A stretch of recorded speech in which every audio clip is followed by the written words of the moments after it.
ஆதி மனிதன் தன் தேவைகளை, தன் உணர்வுகளை, தன் வலிகளை சில குறியீடுகள் மூலியமாக, ஒலிகள் மூலமாக, சில சமிக்கைகள் மூலமாக மொழி என்ற பெயரில் பேசி வந்தான். அதுவே நாளடைவில் புதிய பரிணாமத்தில் புதிய பரிமாணம் பெற்று உலகெங்கும் மொழியாக பேசப்பட்டது. அது தாய்மொழியாகவும் மாறியது.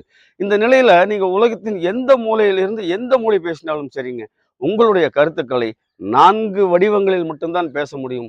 4 வடிவங்களில் மட்டும்தான் எழுத முடியும். 1 சாதாரண வாக்கியம், 2 கேள்வி வாக்கியம், 3வது கட்டளை வாக்கியம், 4வது வியப்பு வாக்கியம். சாதாரண வாக்கியம், நான் கடைக்கு போகிறேன். கேள்வி வாக்கியம், நீ ஊருக்கு போறியா? ஆமா அல்லது இல்லைன்னு பதில் வரும். 3வது வாக்கியம் வேண்டுகோள் வாக்கியம் அல்லது கட்டளை வாக்கியம்னு சொல்லலாம். அதாவது அந்த ஆர்டர், அந்த ஃபைல் எடுத்துட்டு வா, தண்ணி எடுத்துட்டு வா, ஓடாத நில் அப்படிங்கிறதெல்லாம் கட்டளை வாக்கியம். 4வது வியப்பு வாக்கியம், அந்த மலர் எவ்வளவு அழகா இருக்கு, ஏய் நாங்க ஜெயிச்சிட்டோம்யா, இப்படி சொல்லக்கூடியதான் அந்த வியப்பு வாக்கியங்கள். இந்த 4 வடிவங்களில் மட்டும்தான் உங்களால் பேசவும் முடியும், எழுதவும் முடியும். சாதாரண வாக்கியம் என்பது ஆங்கிலத்தில் ஸ்டேட்மெண்ட் என்று சொல்லப்படுகிறது. கொஸ்டின் மாடல் என்று கேள்வி வாக்கியத்தை சொல்லுகிறோம்.